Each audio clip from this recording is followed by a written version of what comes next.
Hey, how you doing? This is John, and welcome to Comic Book Team Up. We're RJ from the Fourth Age and me. This is on his channel. This is on my channel, and we talk comics. How's it going, RJ? Doing good. Good.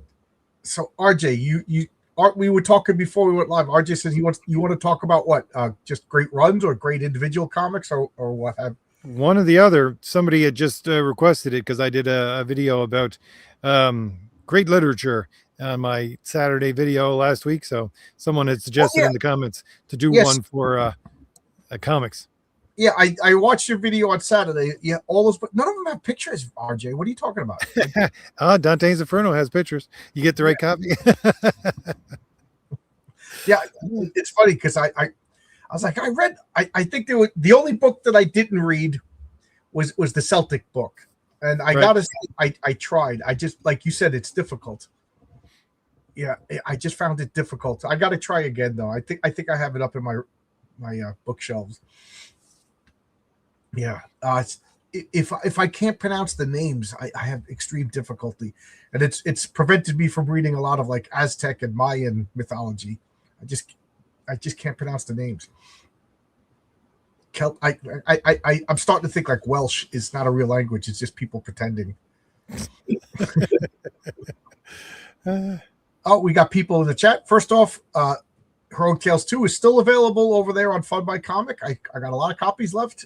Uh, I'm thinking about, I actually commissioned a second printing covers, so it shows you how depleted the stock is getting. We got Vaz over here. How you doing, Vaz? Hey, Tony Grigo, how's it going? I'm sure you read all of those books on RJ's list. Oh, Tony's dragging us into politics. RJ, what are your thoughts on Rupert Lowe's Reform Party? Any chance of him getting elected over Nigel Farage? Well, Rupert Lowe, isn't he Ron Weasley? Rob, right? Rupert? No, that's Rupert Grint. I know, I'm being silly. Hello, gentlemen. Ryan Branks, how you doing? Gaelic and Welsh suck to pronounce. You telling me? Geez, they're difficult. They're difficult. Tony, to answer your question, I'd say yes. He has a good chance of getting elected over Nigel. Yeah, Nigel turned out to be kind of a disappointment, huh? He's just a politician at this point. So Yeah, looking for people who are just regular Joes who want the country back. yeah, yep, yep. Okay, we'll start there, John. I Okay. think again, I said this many times, but don't like Alan Moore. But I think a great run of comics is his Captain Marvel or his Captain Britain, the black and white magazines, which are hard to get and hard to find a reprint. But it's a good.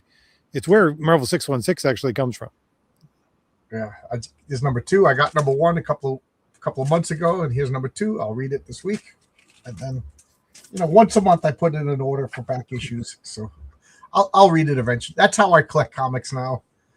Barely read any new comics, so I read good old comics, and everybody talks about that Captain Britain run. With Alan Davis doing the art as well, it's beautiful. Yeah, yeah, yep. I don't know why, but Alan Davis's art, it does not look. I think that a lot of English art has a look to it. His does not conform to that at all. Yeah, I'll buy that. The writers, it's easier to tell who's a British writer and who's an American writer. But yeah, the artists, sometimes I'm like, I never knew in a million years that like, or white or black. You know what I mean? Before the days of the internet, they were just artists and writers. I didn't know what they looked like. I was surprised, not in any particular way, but like, oh, this guy's white, this guy's black, this guy's British. But yeah, Alan Davis's art, it kind of fits with classic Marvel rather than, because the British art, it always seems to be like a little bit, or the 2000 AD arts to me seem to be like a little bit more cartoony. Yeah, it's kind of scraggly. Things like Death's Head and stuff like that that Marvel used to produce. It used Yeah, to be, they had a look to it. they had a look to them, and then when you read them, they felt a little weird. Yeah. And you'll laugh at me when I say this, but like I got a full set, 1 to 15 of the original Captain Canuck, Oh yeah. and they read weird. Like every once in a while I forget that Canada is a different country. You know, it has different. Awesome. Like I went to Toronto many times before I met my wife and after I met my wife, and as a kid I was just like, oh, it's just another white American country. But as an adult, I'm like, I'm in a different country. It's There's a really interesting, John, we'll go on this sidetrack for a second. There's a really interesting satellite photos. If you look at the satellite photos of the border, you can tell like there's a massive difference between where the border is on north and south. It's just completely different. And even if you're looking at fields or stuff like that, not cities or anything, just fields, you go out west, stuff like that, it's just so majorly different. Just people and even farmers have a completely different way of doing stuff. Yeah. Arkham, one of my artists, he's doing a story for me. I love how, so he's talking about Alan Davis. I love how he uses curves versus other artists at the same time are very sharp. Yeah. I agree.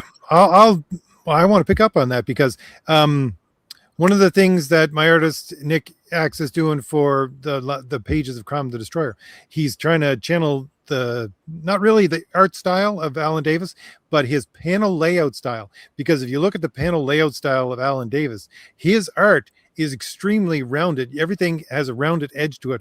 But if you look at his panel layout, it's completely the opposite of that. And he tries to do the Neil Adams thing, whereas the panel and their layout actually tell a story separate from the art and the story itself. I haven't looked at Alan Davis's artwork since I started doing my own comic books. So I gotta, I've only been doing my own comic books now for 2 years. So I gotta look and see that. Well, the funny thing is, he does a lot of one-shot stuff for X-Men, New Mutants, things like that.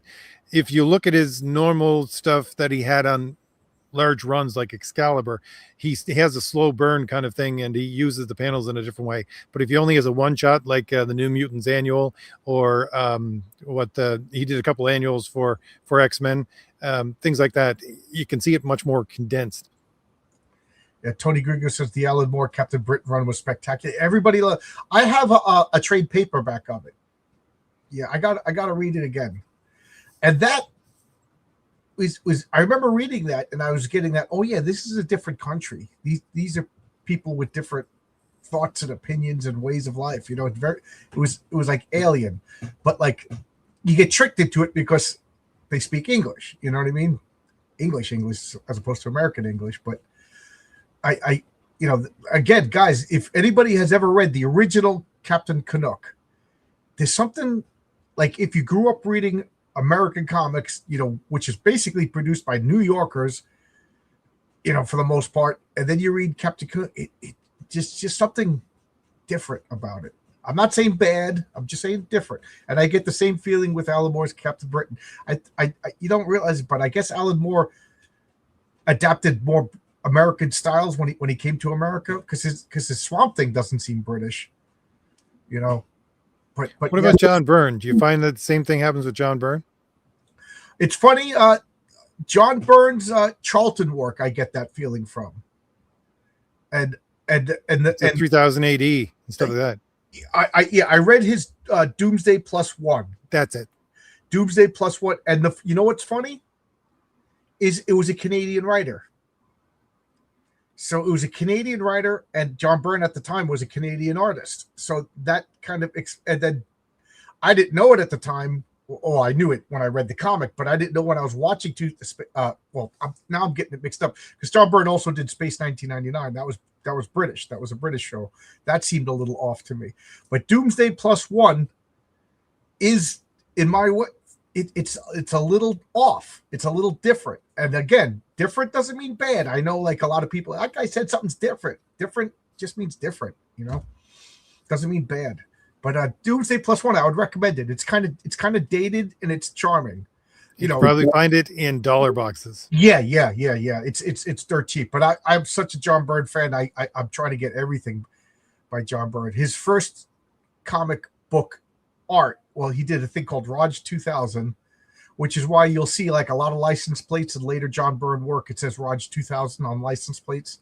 He did a graphic novel for that, didn't he? Yeah, I think so.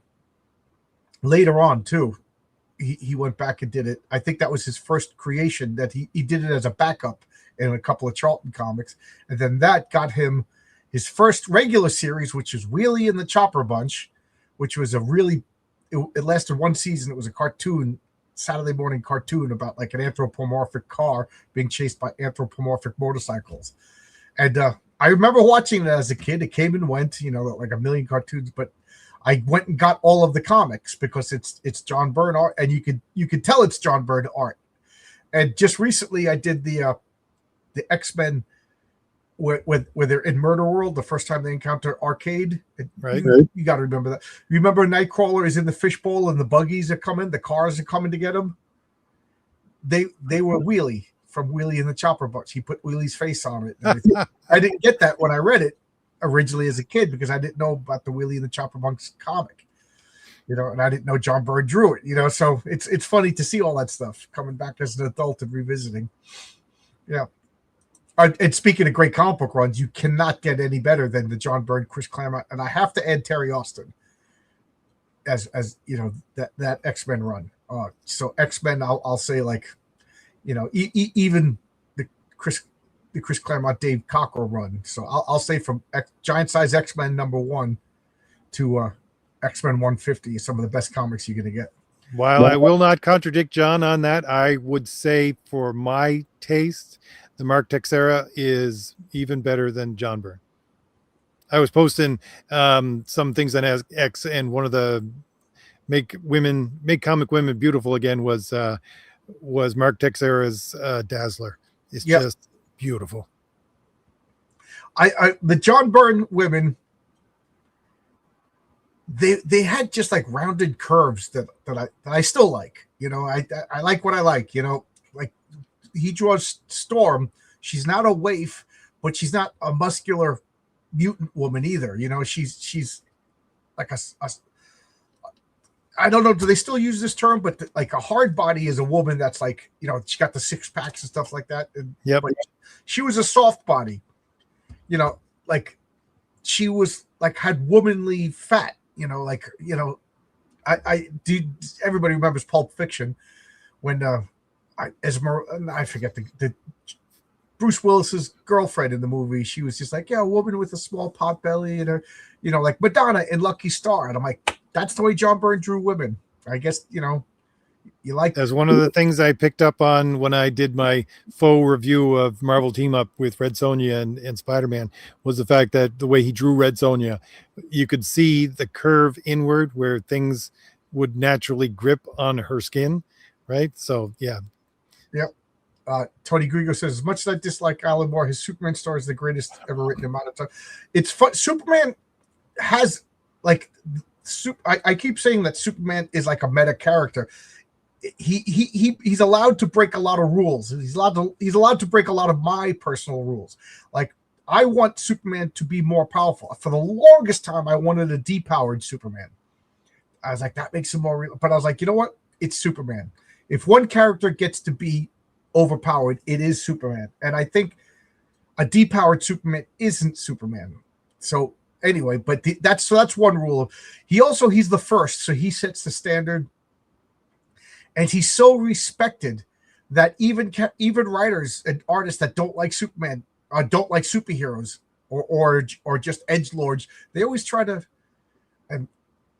be respectful to Superman.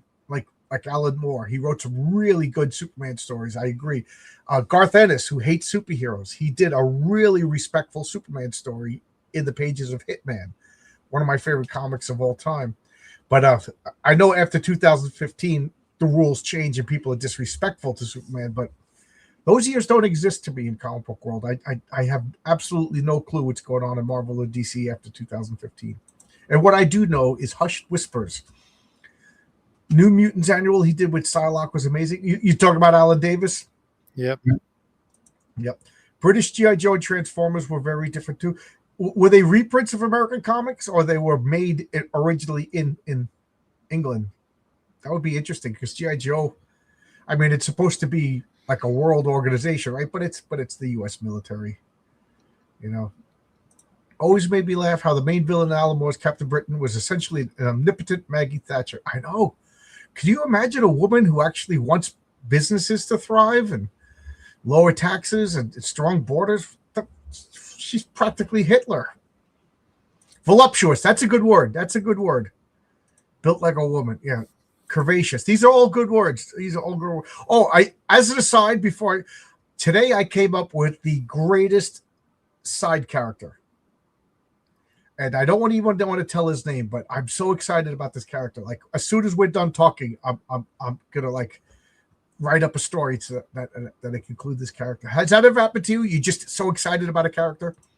Oh yeah, I am so excited about the fact that I'm about to finish. Well, we're finish the art for 2 books, which would be Cromwell the Destroyer and the last of Fade to Blue. And I'm thinking I want to write something new. Like I've been wanting to write a story for the longest time, but I'm keeping up on other things. And I'm actually writing an article for a fantasy magazine right now. I'm chomping at the bit to finish so that I can write this new story. I just, if I get the urge to write, I always get afraid that I'm never going to do it. So I do it. I strike while the iron is hot. So I have like scripts. Like I was just saying yesterday to Phil Diaz, I could stop writing scripts now, and I probably have like another 4 or 5 years worth of scripts that I could work on. But I got an idea. I want to get it done. I want to get it done because I know my memory. I'll forget it. So but that's the. And another appropriate of nothing is I got an email this morning. Somebody just said that they watched my Jim Shooter interview, and he goes, yeah, I brought he's writing like a biography of Jim Shooter, and he watched mine and he really liked it. And he was asking if he could like take portions of it and stuff, and I was like, yeah, sure, just give me credit and let people know I write a comic book. And he goes, yeah, he goes, come October, if you give me your address, I'll mail you a copy. So that's pretty cool. That's pretty cool. I'll be in a Jim Shooter biography. How cool is that? You're part of comic history now, John. Look at that. Oh yeah. Ooh, yeah. Everybody, kiss my ring. Yeah. I'm so lucky to do that. I was like awestruck. I was like, to that whole thing. RJ John, what do you think about Captain Durag from Disney? I'm talking about. Yeah. Did you see this? I had just seen like a headline. That's all. I don't know anything really about it. Yeah. It's what do you think? That I say this all the time. Progressives are like, they have such low opinion of black people. If they're not making them all gay, then they're reducing them to like Captain Durag stereotypes. That's the best you can come up with for a black superhero.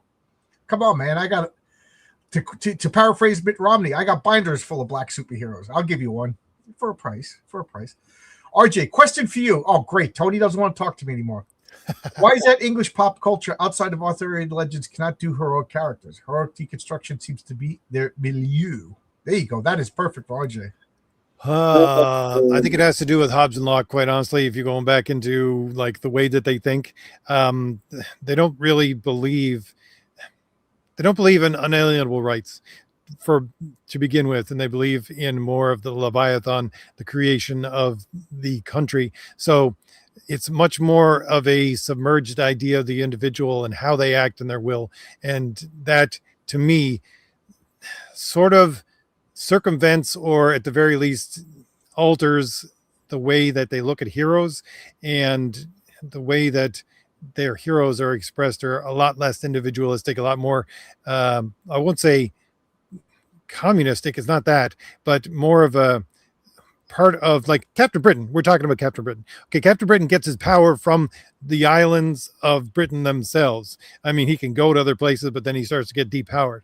It's things like that. It's a tie to the society and their culture itself, which again, I think waters down the idea of hero in their minds and how it should be portrayed. Because in America, it's like super individual, and you might want to dial back on that a little bit, but I think that is the distinction of why they really can't do it, because It's much more of a, we'll call it civilized way of looking at things. I like the more unalienable rights, and you're here, God placed you here with rights, and you're in the face of the world. Yeah, all the exploring individual guys left and came here or Australia, you know. Although I did mention this before a couple of weeks ago, the deconstruction part of this entire thing is because of the fact that you got so many communists quite literally going to Britain to flee to there. That's where they all went to. And the university system got overrun with these kinds of ideas, and deconstruction is just a part of postmodernism, which is a reflection of critical theory, which is a bunch of Marxist talking points. It's Vaz says British G.I. Joe and Transformers have stories made for the UK. Different artists. G.I. Joe is called Action Force. Oh, I didn't know that. I remember hearing Action Force, but I didn't know it was G.I. Joe. Unless I'm mistaken. Action Force, he had like a cap and like with 3 colors on it, if I remember. Or am I remembering something wrong? I don't remember that one at all. So you wanted to talk about like great cup. So, you know, what would you recommend? So let's pretend we got 16 people watching right now on my end. Just imagine these people are interested in comics, but they don't know what to read. What would you recommend? Let's see. I want to go with miniseries for a little bit, just because there's stuff that you can pick up, and it's a very good short story for people who are getting into comics. So, DC's OMAC is great. John Byrne art. It's a spectacular storyline as well. I don't know if John Byrne does the storyline as well, but it's in black and white, and it's great. Besides that, there's also, how do you say it, John? I always call it Farfel and the Gray Mouser. What's it? Oh, Farfat and the Gray Mouser, which is also done by Marvel, I think. I think it's a 3-issue miniseries, which is a graphic novel. Each of them are graphic novel binding, basically. That is Mike Mignola art, and again, story-wise, it is great. It might be DC. I'm not entirely sure, because I know Walter Simonson did some of those stories for DC as well back in the early 70s. But those are 2 miniseries that I get people, artists especially, talking about all the time for inspiration. Yeah, those are good. I forget if it's Marvel or DC also, but the Fat Gray Mouse. Yeah, I read all those books too. They start out good, and then they end. It's kind of fetishy. So be warned if you read Fat and Gray Mouser. I'll say, like, for just great comics, you can't go wrong. I already mentioned X-Men. You know, I'm like a broken record. George Perez, Marv Wolfman, Teen Titans. You know, for issue number 1, and don't bother with the Baxter series. Like literally the regular newsprint comics. Once they introduce Jericho, it's time to jump. That is probably the worst character ever. I hate that character, and it ruined new Teen Titans. What other runs? Avengers. I'd say like the Avengers 150 to 200 is 50 of the best comics. I think there's 1 or 2 like stinkers in the whole bunch. I'm going to start doing a series on that. I want to call it Avengers Assembled, but I think I want to wait until I'm back to 7 p.m. because if I do it at midnight, I'm not going to get people asking questions and talking. Was it John Romita who did the majority of art for those? No. The Avengers 150 to 200. It's a mix of George Perez, John Byrne, and okay. Layton. Yeah, they're going much later then. Right. Yeah, so good. And the art, the writers are like Len Wein, Marv Wolfman, Jim Shooter, and I know I'm missing other writers. So good. I can't wait to do this series. If you haven't seen these comics, oh my God, you're in for a treat. You're in for a treat. Do you want to do another one, or should I go to the next? Yeah, sure. I'll throw another on the pile. I think it's a 12, if I remember correctly. I could be wrong. I think it's a 12-issue maxi series from DC, Sword of the Atom, with who did the art? Was Gil Kane? Yeah. It's spectacular, beautiful, and it's a take on the character that you'll never see anywhere else. And I think it reinvented the character just for that miniseries. It's great run. Yeah, and it was so successful. Marvel kind of copied it. Hank Pym got stuck at that size, and he had a nail for a sword, as Ant-Man. So yeah, that is a fun run, and I think you're right. I think the Atom was about to be forgotten for a little while. Yeah. I was just looking through the X page for Bill Sienkiewicz. He did some there's a run of Incredible Hulk where he did the covers for them, where he's stuck in the other world, where it's basically a mindscape. And that is a really great run. I think one of the best runs and overlooked runs for Incredible Hulk. Yeah. Vaz, yes. The first storyline of the Teen Titans Baxter paper, yes. I will say that the first 10 issues or so of the Baxter edition. So for those of you who don't know what we're talking about, the new Teen Titans was a newsstand comic. And then they started a second Teen Titans series on Baxter paper, and it was a direct market comic. And it was better paper and higher price. And they were concurrent for a little while, and then they phased out the newsstand comic. The first 12 issues were really good. That was the return of Trigon, and my favorite, I forgot about this. I forgot it was Baxter. Was the Greek gods, and the what's her name, Thea, wife of Hyperion, fought the Teen Titans. And that was really good. And then after that, it was all about Jericho, and the worst character ever, just the worst. When you're talking about DC and Baxter paper, all that comes to mind for great runs of comics is Keith Giffen's Legion of Superheroes. Yes. Love that. The 9-panel run. Some people might hate it, but I loved his 9-panel run. He would only, if anybody doesn't know what I'm talking about, he would only put 9 panels on a page and would never change the layout for the entire thing. And he worked around it in a spectacular way. Yeah, the key. I'll go because that was also direct market, if I remember correctly. Yep. Right? Yeah. I'll say go back even further to the Paul Levitz Keith Giffen run with the Great Darkness Saga, and then go right into the run that So I'm agreeing with RJ. I'm just expanding it. Get pretty much from because the Legion of Superheroes used to be Superboy and the Legion of Superheroes. Yeah. Pretty much when they dropped the name Superboy and let it become just the Legion of Superheroes, right then and there, it just. That was Jim Shooter writing it, and it was so good. I got to post one of those on my X. I got to post one of those covers. It's just beautiful stuff. What does Tony say? It pains me to say the only way I can enjoy Teen Titans is the original 2000 cartoon. I never watched the cartoons. Are they any good? My friend Jimmy and I, Jimmy's a casual comic book guy. He doesn't read too many comics. So when he got into a series, it was like a treat. One of my best friends was into a comic. So that became like me and Jimmy, like we poured over the new Teen Titans. We freaking loved it. And the other series that we loved, and I also recommend this, is the Doug Mensch, Bill Sienkiewicz Moon Knights. Oh yeah, like the first 30 issues or so, or the first whole run. That's just like a fond memory because it's me. Jimmy is one of my characters now. If anybody's familiar, I know RJ's audience is watching this. Jimmy made up a few of the characters who are in my comics, because it's from my role-playing games. We're still friends. This Saturday, he's bringing over his daughter and we're playing board games. So I just love those comics, for a whole bunch of reasons. John, RJ, what would you vote for the quintessential modern day Superman story? Mine would be Alan Moore's Whatever Happened to the Man of Tomorrow. Yeah, that's a good one. Whatever Happened to the Man of Tomorrow? Now, is that the one with the Black Lotus? I always get it mixed up. Or is that the no.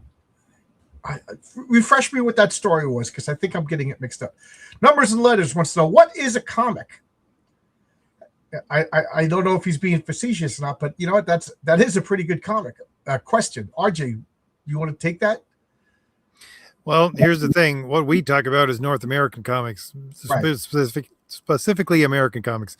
The one thing I find when I post things on X and people tell me, oh, comic women have always been beautiful. Then I click on their country of origin and go, yeah, you're not in America. That's why you're saying that. You're reading manga or something else, right? Comics, quite honestly, I can't remember who said it. What was the, probably, John?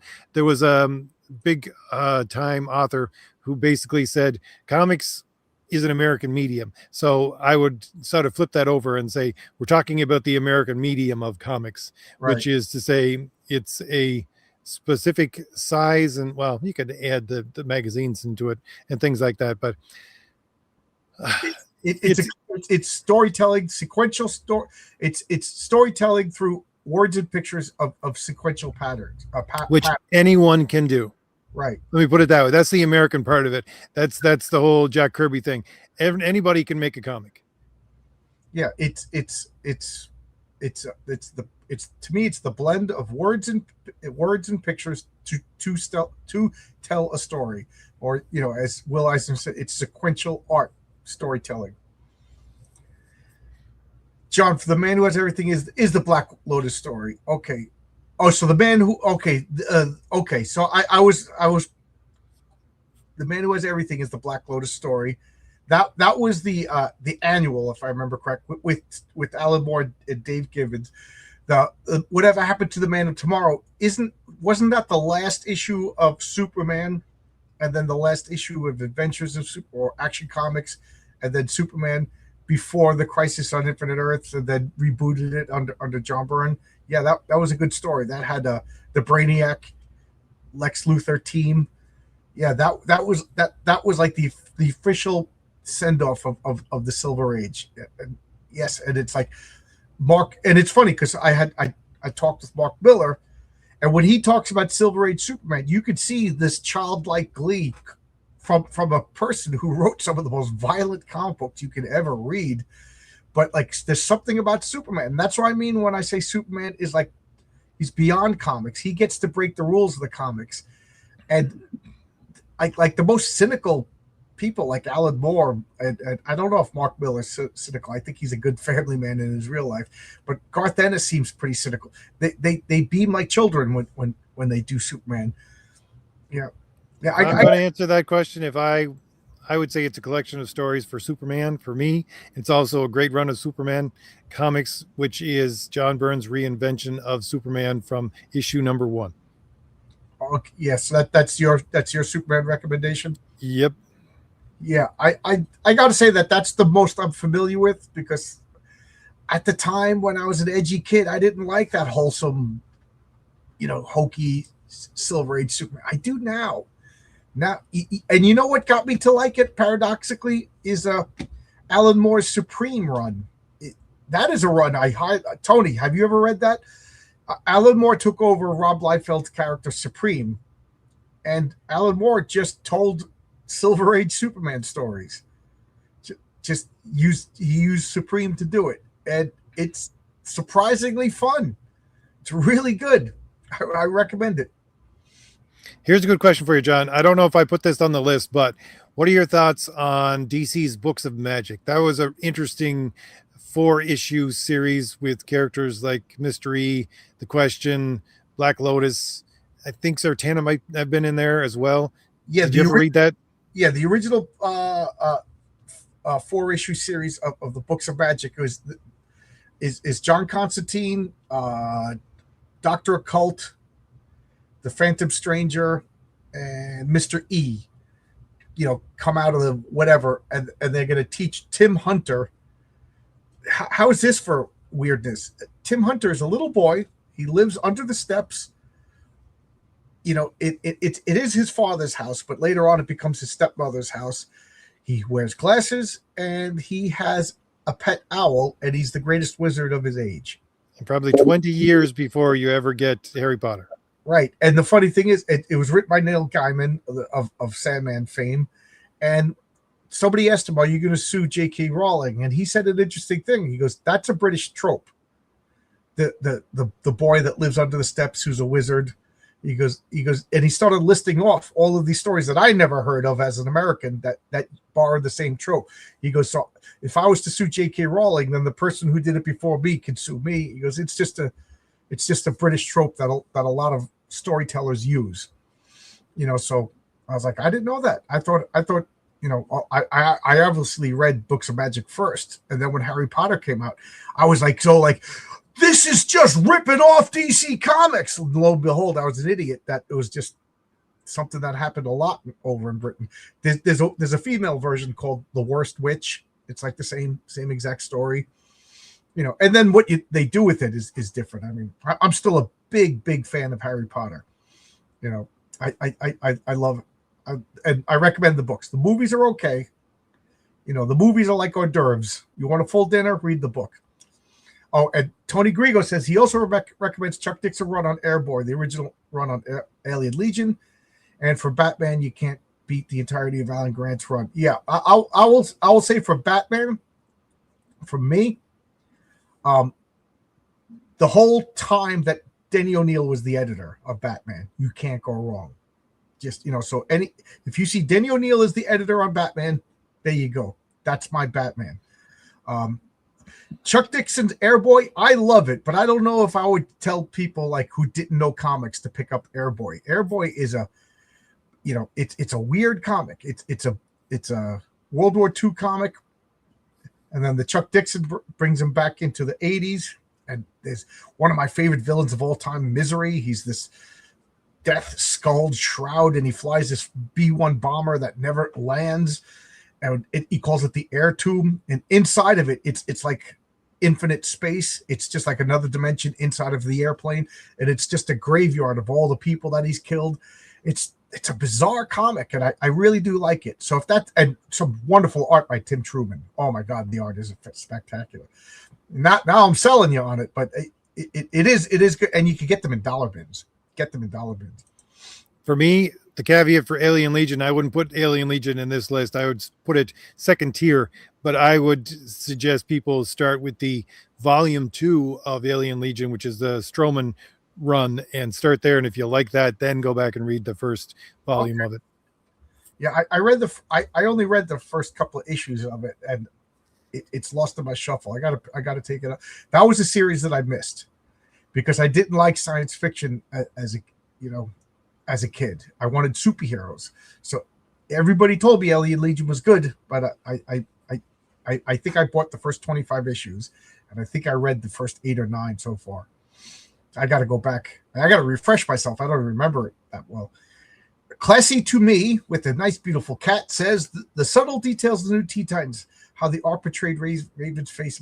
Yeah. That artist is George Perez, who I always say, George Perez and John Byrne are my 2 favorite superhero comic book artists. I got to clarify. I got to clarify superhero comic book because like nobody does war like Tim Truman, so he's perfect for these airplanes and Airboy and stuff. But I love George. George Perez got off to a rocky start, but man, did he finished his career with you can't top him. It's so good. Yeah. And by the time he was on Teen Titans, he was a superstar. You're absolutely right, Classy. Have I read Kirby Genesis from Dynamite Press? I want to say yes. Could you refresh me before? Have you read it, RJ? I have like one issue. I want to say yes, but it's not ringing a bell. Is this like Captain Victory and Silver Star, and the 2 aliens that go off in the Voyager satellite? Am I remember it correctly? I'm not sure about that. Let me think. RJ, are either of you planning to offer your comics as coloring books? I will be offering the inks of all Solo Legion as coloring books. Oh, okay. I thought this was Tony Grigo. I was like, oh, Tony, you're making a comic? I misread the name in my mind. So, Ryan Banks, unfortunately, I begged and borrowed your comic. And Ryan, why did you make your comic the wrong size? It was hard for me to find a bag for it. I think he made Golden Age comic size, so I had to go get a Golden Age bag. Just busting your chops. He sent me his comic, and I read it a couple of days ago. It's a fun, all ages. It's the kind of comic you could give to your kids and not have to worry. Ryan's a good guy. His comics are all ages friendly. Planning to offer your comics as colored books. While that would be perfect for you, I don't think anybody wants my comic as a coloring book. But I could be wrong. I'll talk about it. See if anybody's interested. Because what would you do? Like, have a black and white edition and then make it oversized, because nobody would be able to color Renzo's super detailed art, as a comic book. But that's something to think about. I'll just say that if you want something to color, you go ahead and buy a couple of copies of Crom the Destroyer, the art edition, which is in black and white and oversized. There you go. Magazine style. RJ's way ahead of you. He's way ahead of you. Yeah. He's going to make an oversized black and white magazine. I forget what I ordered. I hope I ordered that, because, man, Nick Axe's art is beautiful. Really is. Really is good. I think that guy, I think you got him, and people are going to come back looking for his first comic book work appearance, RJ, because I think in the next 10 years, he's going to be in demand. Hey, it's going to be like, when DC poached the artist from Don Chin to do Sandman. Oh, yeah. Dan Dreberg, right? Or Sam Keith. I think it was Sam Keith. Yeah. Sorry, my cat kicked the. Well, I said, okay. John Constantine, Mr. E, the Phantom Stranger, Dr. Occult, the trench broker. Yeah. It's funny that people are forgetting about Black Orchid, though. Black Orchid was there, too. She was in it. Zatanna was in it. But this was the original 4 that showed up. And I remember Mr. E wanted to kill Rob Hunter. Right? Tom, what was his name? Tom Hunter? Tim Hunter. He wanted to kill Tim Hunter because he was like, he could go bad. Let's just kill him now while he's weak. But they actually did a follow-up to the Books of Magic called the Trenchcoat Brigade. And while it was a 4-issue series, I think while the last issue was coming out, the Columbine massacre happened. And those 2 kids called themselves the Trenchcoat Mafia or the Trenchcoat Brigade. And that was the end of that.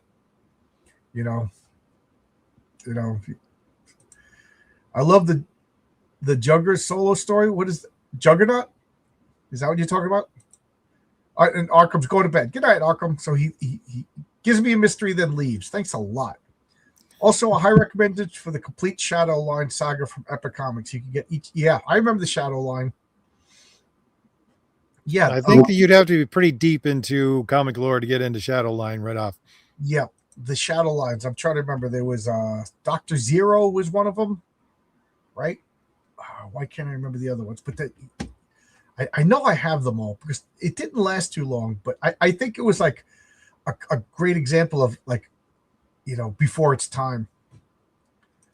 Tim Truman's art in D&D was also great. Tim Truman's art in anything is good. If read Scout, I think that is the pinnacle of his career, his art. So good. So good. I think I got some right here.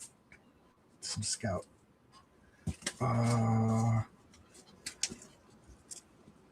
Yeah, this is the second series of Scout right here. War Shaman. Now that's very British looking art to me. Right. It's set in the way future of 2025. I love that. Comics that came out in 1986 set in the future of 2025, Oh, sorry, Juger from Alien Legion series. Yeah. Okay. I thought you meant Juggernaut. Yeah, I got to read the Alien Legion series. Everybody talks about it. My problem is at one point before I started this channel, during COVID, I was just buying so many comics because I couldn't do anything other than just read comics. And I got like millions of boxes. I no joke. I got 17 long boxes of comics that I still haven't read. I'm making progress, but not as fast as I want to. Good night, Arkham. How you doing? And by the way, I saw your. Is it okay if I show your work in progress for the cover for the comic you're working on? He put it on Facebook. It looks so good. So, what other runs you got? I'm gonna look up this art. Quite honestly, I think if you want to go old school, go back to Captain America done by Jack Kirby. That is really spectacular stuff. Yeah.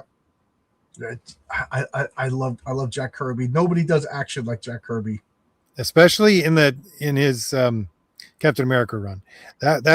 He was really on top of his game when he was doing Captain America. You could tell he loved it. You could tell he loves the series. Well, he did it as a New Yorker who used to get beaten up by gangs on the streets of New York. And that's what he took Captain America to be. He says in a lot of the interviews that he did. It's basically Captain America is some guy who is coming out on the street and, defending what is going on that everybody else couldn't get to. It's not like superhero. It's more he has a shield and he can do a couple of things that normal people can't do with acrobatics. But that, again, that limitation on the character, I think, made his storytelling great there. Yeah, I have to agree. I'm just what's going on? I was going to show some art, but of course my computer I think is dying.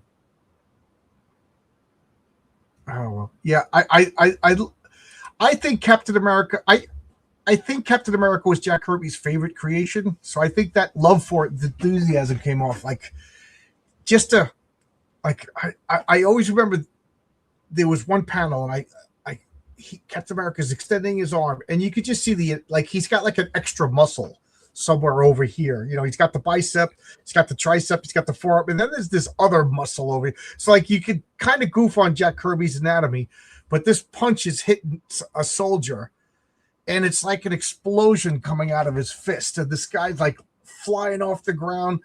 And I remember that panel.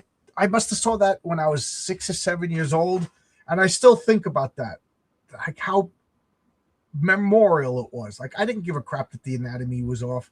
What I gave a crap about, it was fun, and and it just, it was just amazing. So many times, like, I'd pretend to throw a punch, and explosions would come out of my fist. So what I think, like, today, people are getting a little too nitpicky with art. Oh yeah. Yeah. You have to put every last tread on the bottom of the boot before Right. they'll okay it. It's ridiculous. Yeah. That's not the way to treat an artist, if you ask me. Your artist should be, I want to get this done. I'm going to do my best job, but get it done, get it out, get it on time. Yeah. I mean, and certain styles allow for more wiggle room we'll say creativity with the Well, I'm just saying that, if these guys are trying to make a living, and to tell them to be that detailed when they only get a page rate is just ridiculous. I mean, let the man actually make a living by drawing art. He has to do it in a timely manner, whoever it is. Doesn't matter who it is. Yeah. This is so weird. I just transferred this art, and it won't let me show it. I don't know. Oh well. What are my thoughts on Franco-Belgian comics, specifically the works of Mobius and Metal Hurrah? I love Mobius.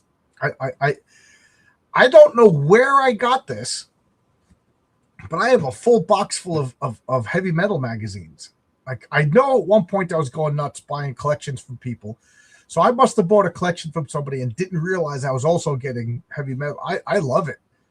I don't have Metal Hurlant, the French version. I have the American version, heavy metal. I love that art. My oldest brother, who's not a comic book guy, not at all, but he loves Mobius and Frank Frazetta, and I kind of lump. I know Frazetta is American and Mobius is French, but I lump them together because my brother liked them. He got me into that stuff. I quite honestly feel that French art it's like the British art. It's got its own feel to it completely. Yes. You can tell whether a French artist.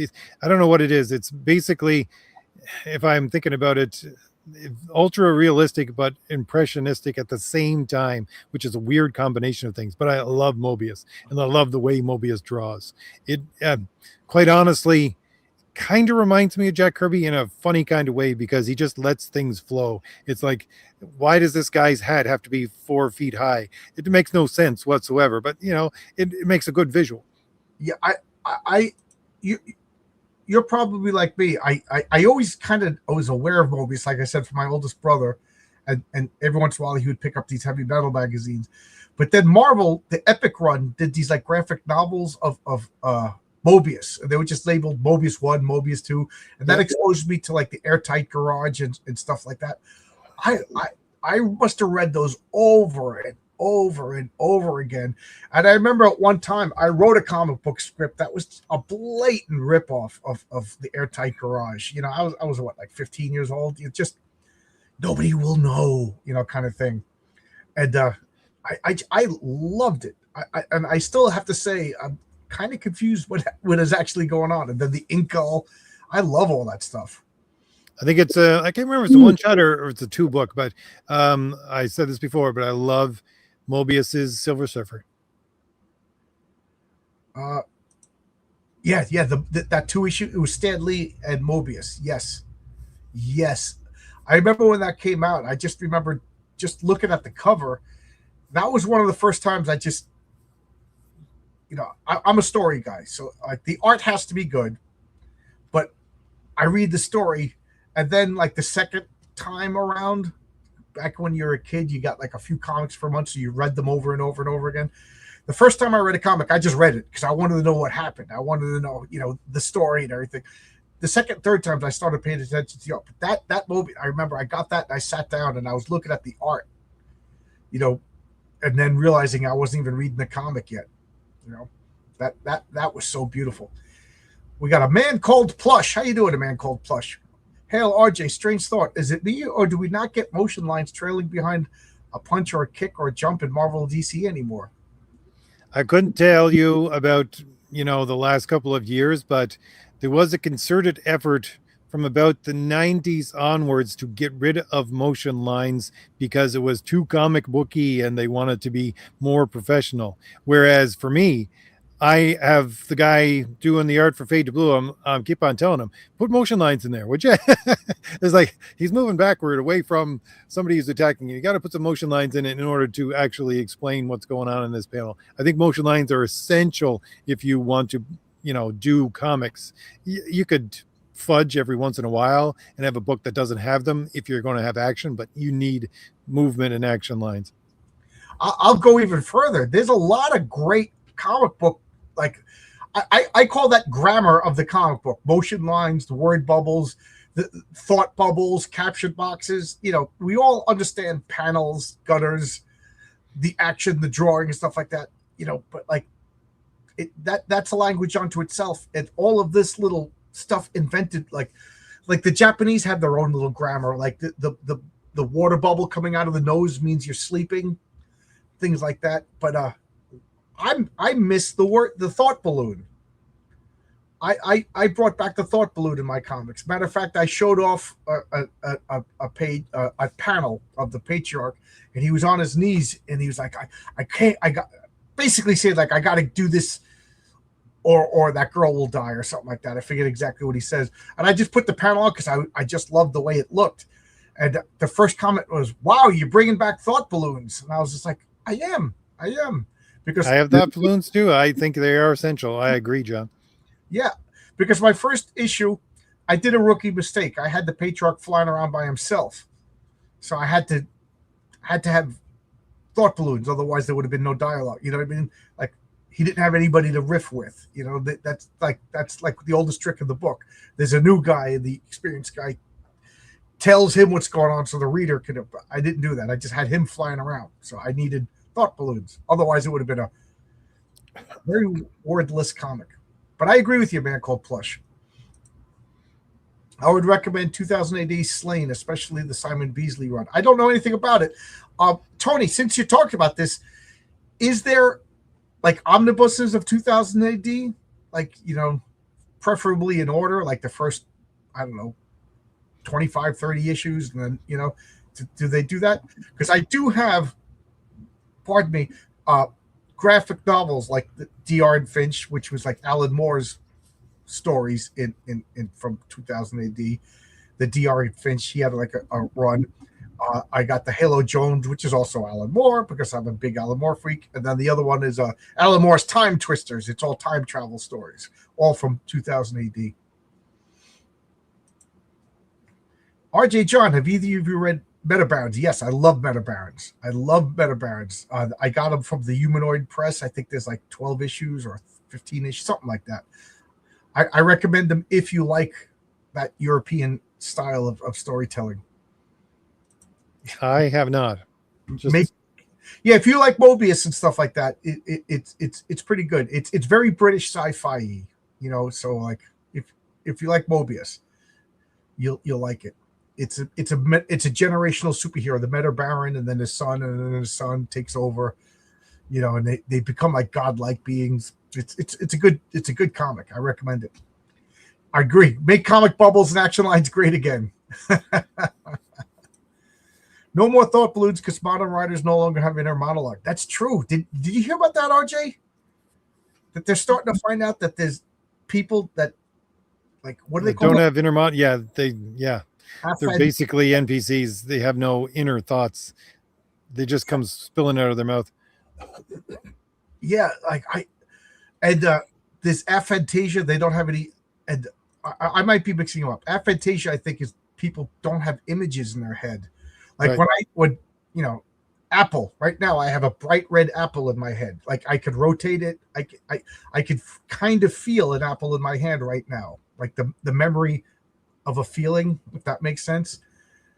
And there are people, like one of my friends, he realized that he has how do you realize that you think differently than other people? You know what I mean? Because we were like, what are you talking about? You can't see this. And then we read up and he's like, I think I have aphantasia. And he's one of the smartest people I've ever met. And then other people don't have inner dialogue. Like all day long, like there's voices narrating my life to me as, and some of them are telling stories. None of them ever tell me, get a better job, save your money, make your bed. They don't say that. Yes, there are. Titan publishes them. Okay, Tony, I got to check that out. Okay, somebody is okay. Oh, I didn't get it. It's a joke. You're answering Vaz. Okay, I get it. I like that. People talking to each other. All right, let me throw a couple of more miniseries on the pile here, John. For anybody who really liked, well, let's just say the good Marvel movies, something really good to go back to is Fantastic Four versus Avengers and Mephisto versus, because Mephisto versus different people. These were both, I think, 4-issue miniseries and printed on Baxter paper, both of them, if I remember correctly, but really great, contained stories in themselves. Yeah, I'm trying to remember who the writer was for that. I remember that was a 4-issue series. They did a bunch of them, like it was first Mephisto, then they did the X-Men versus the Avengers, I think. Yep. Yeah. Do you remember the X-Men Micronauts 4-issue series? Oh, I don't think I have all 4 of those. I think I only have like 3 of them. But yeah, that was like early 1981, wasn't it? Yeah, that was when Micronauts was super big. That's a run, guys. The first 11 issues of Micronauts, the Michael Golden, Bill Mantlo. Yes, it's a ripoff of Star Wars, but man, it's so good. So good. Beautiful art. It's all the Star Wars tropes, the princess, the rebellious guy, there's basically there's a order of Jedis called the Enigma Force. You know what I mean? It's every Baron Karza might as well be Darth Vader. It's so good though. So good. Here's an interesting one, John. Let me ask you if you read this.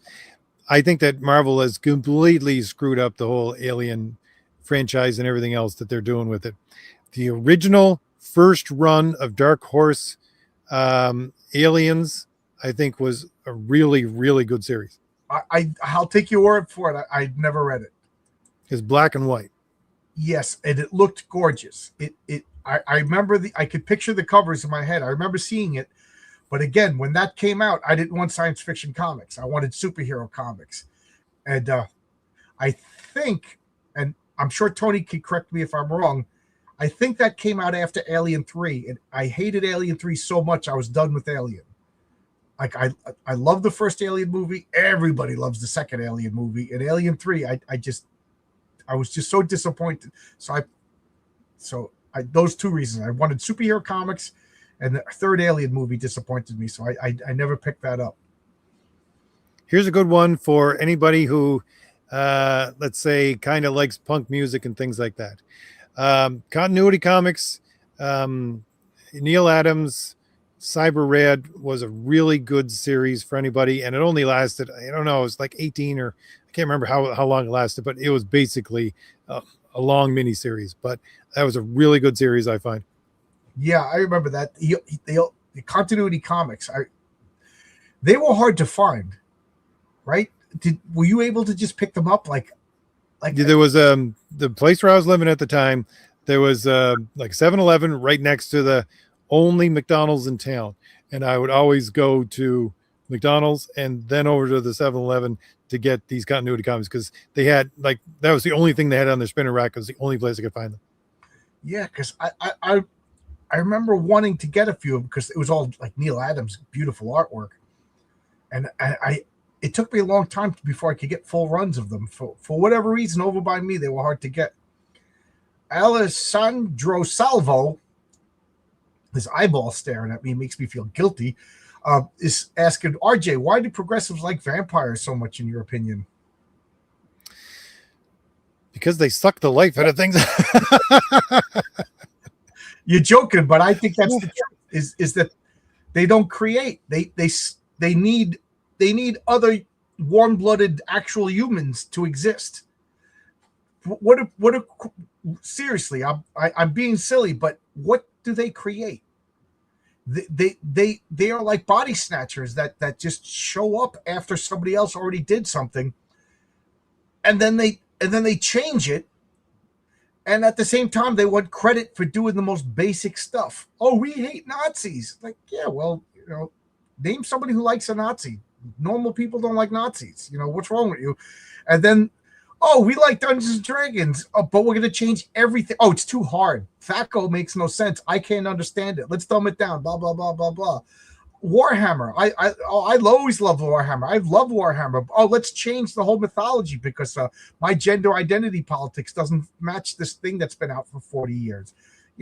They're vampires. They turn it. It's funny you should say that. I hate to sound like a broken record, but I've said this many times before. In the Marvel Tomb of Dracula series from the 70s, there is a cult that worships Dracula. And what they do for a sacrifice is take creative works that have never been published and no one has seen and purposely destroy them. Oh, wow. I have that series. I don't remember. I got to go back and check it out. Oh, wow. That is actually pretty it's a pretty brilliant idea.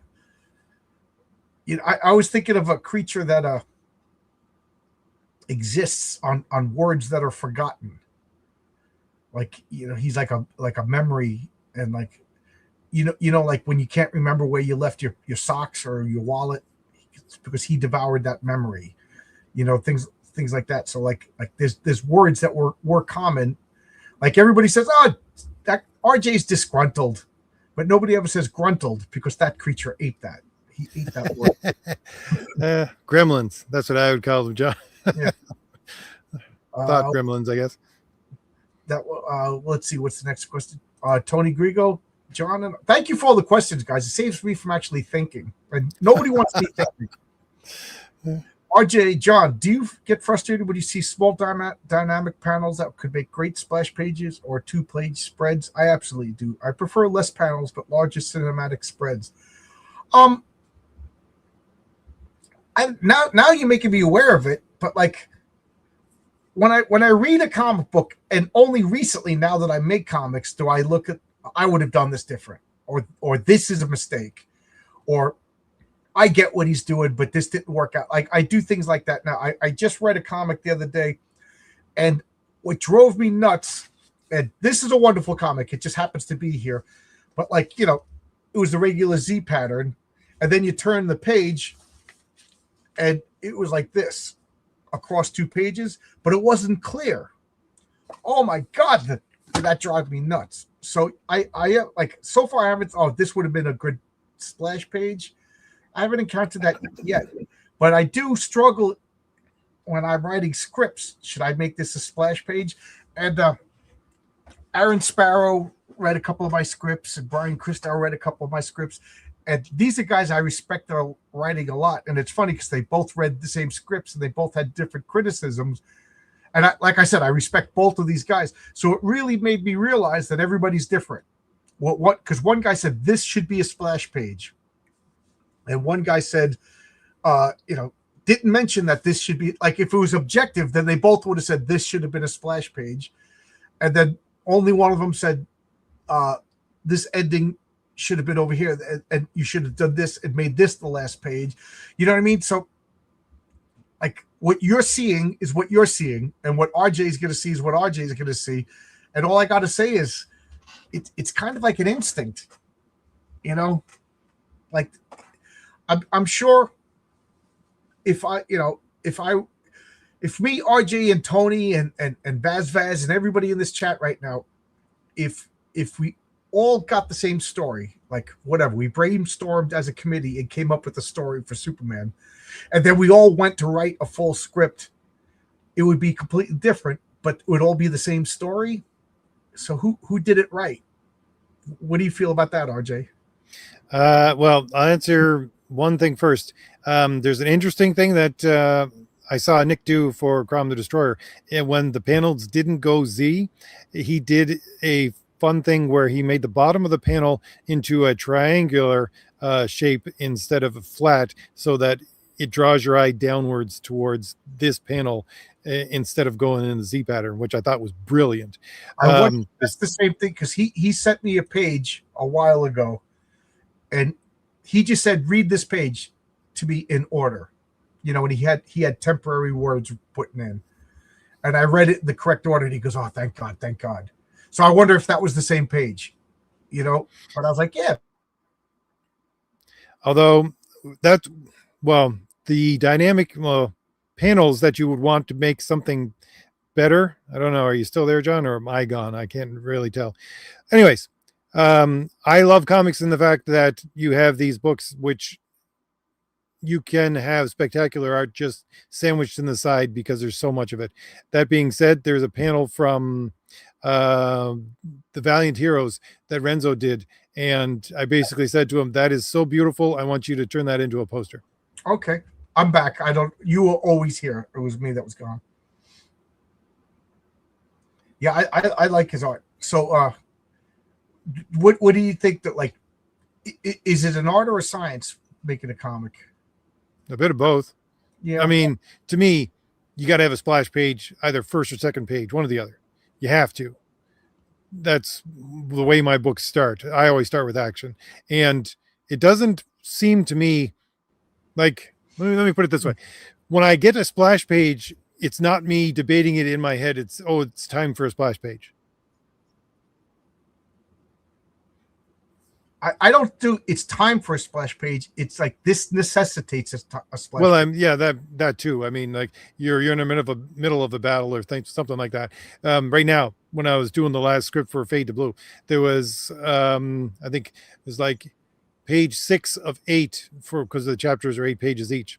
I didn't do a splash page, but I did a 3-panel page where the first panel takes up the majority of the page because you have an introduction of a new character and the only place you saw him before that was the page before in a small panel, the last panel on the page. And then he jumps into the air with a flaming sword. So, you know, to me, not quite a splash page, but introduction. So yeah, there's definitely necessity for splash pages, and the story demands it at some point.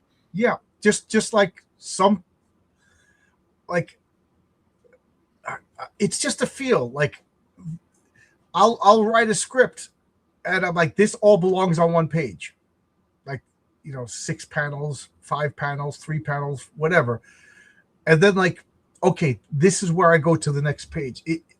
I can't explain it, but I just feel like, okay, this is all one page. This is the next. And then I and I know other people do it, and I've seen it in comics that I just read recently. I don't like to change the location until we change a page. You know what I mean? Like if we're on page 7 or we're reading page 7 and there's 4 panels on page 7, the third panel is not going to be a different location. You know, we're on Earth, me and RJ are talking, and then also panel 3 is Jupiter. You know, I find that to be too jarring. So that would either be the next page or, better yet, the page flip. The way of looking at there is a way of looking at this which is almost scientific. And it's the Neil Adams way of panel layout, which basically states that your panel layout and how the panels go on your page and everything else that has to do with your panels on the page has to do with the tempo of the reading. And the tempo of the reading demands how your panels are laid out and everything else. Okay, I'll buy that. I'll buy that. That's a better way to explain it. Yeah. Uh, uh, have either of us read George R. R. Martin? I've never read anything by George R. R. Martin. I take that back. I read his very first work. It was Doctor Weird, a comic book in the early 70s. That was the very first thing he ever wrote. I read that, but I've never read any of his prose. So I haven't read his Wild Card Superheroes. Is it good? Have you read it? I haven't read it. Did he ever do? I can't remember. Who took over the Wheel of Time book series? Wasn't him, was it? Robert Jordan, and then the name is right there. The same guy who did Red Rising. Brandon Anderson, Brandon something. I know RJ will pop in any second and save me. No, I can't remember. Brandon Sanderson, is that his name? Brandon Sanderson, yes. Thank you. So no, I haven't read any George R. R. Martin. Everybody keeps telling me and is like, no thanks. I'm kind of interested in reading the Fire and Ice books, but that fat guy's got to finish them first because I'm not reading them. I'm not getting involved in another Robert Jordan situation. Finish your books, Fatso, and then I'll read them. That's my deal to you. I know you're waiting for me, RR. Finish your books. I'll read them. The Edge Knight comic book adaptation was good. Yeah, who wasn't that? Mike S. Miller drew that or something. But Tony's dragging us into politics. RJ, what are your thoughts on the Netherlands' plan to tax unrealized gains? Well, let me just tell you, it's how they do it here in Canada, and it is the worst thing in the bloody world. That was the closest we ever got to you cursing. Oh, yeah. So I write superhero comics, and I have to not own the characters for the comics that I write because they would be considered property that is worth something, and I would have to pay taxes on them. It is a nightmare. Right. Look at it this way. I got a large comic book collection. I got to pay taxes on it every year. I can't afford it, so I have to sell my comics. It's tyranny. All it is. It's communism, and get rid of all you. Yeah, you'll own nothing and be happy. Right. And okay, so I have unrealized gains. So I have a 401k. My 401k invests in the stock market. So it goes up. So I have to pay taxes on it. But what if it goes down? Does the government reimburse me? It's absolute tyranny. Wealth, and I get so mad when people say, "Oh, the wealthiest people don't pay taxes." Well, you don't pay taxes on wealth. Like I have a lot of wealth. This stack of comic books is wealth. My chair is wealth. My board game's wealth. My refrigerator is wealth. Do I pay taxes on them? No. I still think property taxes is one of the most evil taxes. I got to pay rent to the Lord, the government. Dear Mr. Government, can I please exist for another year on your property? I thought we had private property. It's not private property if they can take it away from me. Yep. What are my thoughts on New York City's increasing property taxes? He's increasing property taxes, and he's raiding the New York City city workers' pension funds to do this. And I just have to laugh. I'm like, all you school teachers that voted for him, there's your pensions. There's your pensions. I'm pretty sure the cops and the firefighters didn't vote for this guy, but overwhelmingly the school teachers did because they're all communists.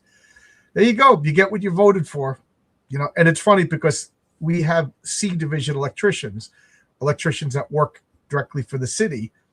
And for the longest time, it was like if I didn't find out about it until I was too old, but like you work for the C division, you get the same amount of money as I get. You guaranteed work, so you never furloughed, and 20 years and you can retire with city benefits. Good thing I never took that, huh? I would have been screwed. Turns out that the harder option was the better option. Yeah, New York's screwed. All I could think of is I'm praying that this is like everybody has that drunk uncle or cousin. I'm hoping that this is New York City hitting its rock bottom and they realize this flirtation with socialism and communism is wrong, and they bounce back. That's what I hope. But I also know that New Yorkers are idiots, and they're importing a foreign population who don't care. They don't have pensions and investments, and they're just working, on hot dog carts in the streets or DoorDash. You know what I mean? They don't care about any of this long-term stuff. They're just here to strip mine the city and then go back to wherever it is they came from. So and then they vote while they're here. So I hope that this is the bottom out point, but I don't think it will be. I think I hate to say it, but like I think we need a Sulla in America. Like we need like the democracy's over. That the Democrats, as soon as they get power back, they're going to arrest everybody. They're going to break every rule. They obviously don't care about the Constitution. They obviously don't care about due process. So they're doomed if we ever get back into office. So like we got to prevent them. How do we prevent them? We need a freaking dictator. Like the republic's over. That's the point that I'm at. Like we need like a guy that, and of course we could have a good guy, but for how long? 20, 30 years before we get it's only a matter of time. It's only a matter of time, and I'll be gone. You youngins will have to deal with it. Sorry, doom and gloom. Comic books. Okay, we'll get back to comic books. You're describing the world falling into barbarism. Let's go back to a great run of comics. Inside a great run of comics is, I think, the best Marvel run of Conan comics is a 3-issue, the Haiku trilogy, which is 207 to 208, done by Val Zemeckis did the art, and Christopher Priest, I think, did the story. That is, like, you want a really good standalone story for Conan that you can read.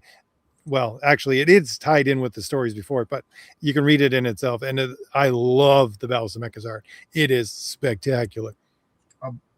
I've been getting Conan the Barbarian, the original series. I think I'm up to issue 18, so I'm way far away from what that. So, and I'm liking him as is. So, it sounds like the best is yet to come. My brother bought me Conan the Barbarian #1 from Marvel for Christmas. Oh, cool! Good brother. You know what my brother got me? Towel. Hasn't even been to my house yet. I would recommend Terry and the Pirates. Oh, I bought a hardcover, Terry and the Pirates #1. I forgot that I even owned it. It's upstairs. I got to get it and read it. Yeah, Terry and the Pirates. I Milton Caniff. Yep. I got I've been getting a lot of like new strip comics because that's another hole in my collection. I miss you, RJ. Do you? I miss newspaper comics. Oh yeah, definitely. I miss that. That's why I included one in my comic. RJ and me. I'm trying to come up with because you read the RJ and B strip in my comic, right? Yeah. Yep. It had a theme. Meeting RJ, me meeting RJ, the Bigfoot, and then introducing RJ to comics. That was so. I'm trying to come up with like another theme that I could do, like 7 strips about for the night. If you have any ideas, Art, now that the cat's out of the bag and you like it, if you have any ideas, let me know and we'll put it in the next issue of Heroic Tales. RJ, from what I understand, the difference between the American Revolution and the French Revolution is that the founding fathers were not utopians. Yeah, they were realistic. They were really the American founding fathers were realistic, and they understood that government is bad. Whereas the French Revolution, those guys, they got rid of religion and replaced it with government.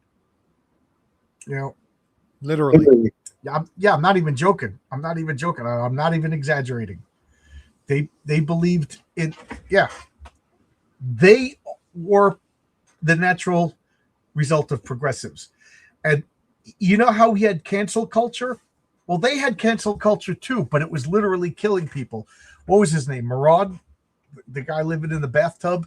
And I'm not even joking when I say the guy living in the bathtub. He had a skin condition, so that when his skin got dry, it was itchy and unbearable. So he literally lived in a bathtub, and he wrote articles and wrote articles, and he would just say like, RJ's an enemy of the state, put it in the newspaper, and then people would pull RJ out of his house and guillotine him. So people who pissed him off, people who criticized him, it was no longer about, the perfect life and people's rights and stuff like that. It was cult of personality. And can you imagine if Comicsgate had that much power, or pre-Comicsgate, Marvel, DC, that's real cancel culture, death sentence, to the point a woman came, because people would come to him while he was in the bathtub and give him names. Phil Moskowitz is an enemy of the state. He did this. He would write an article about him. He would get dragged off in the night, guillotined the next day. So this woman who's I think it was her father or brother would killed like that. She came in and she had her knitting needles and she stabbed him. And that's where that painting, The Death of Marat. I mean, it's fascinating. It's amazing. But like, that's progressivism. You're going to tell me if during COVID, if all those people yelling at you for the masks, if they could have you killed, you would have been killed. And they would have been self-righteous about it. So yes, the founding fathers, for all their flaws, and they had flaws. I'm not a blind person. They were amazing in the fact that they had restraint. And that was the difference. These I was about to say John Wayne, the founding father, John Wayne, George Washington and Benjamin Franklin, all those guys, they had restraint.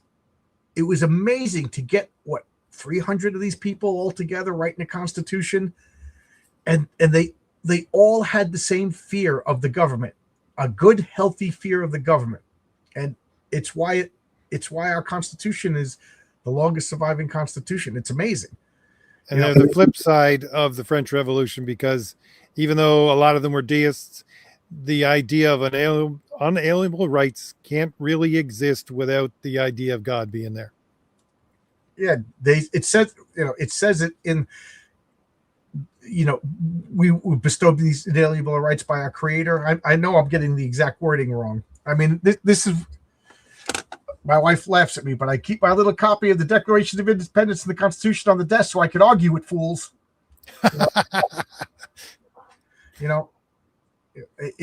really is. It really is a testament. And I just get so mad. And to the fact that I'm saying I think it's over, just shows you like how the pit of despair that I'm living in,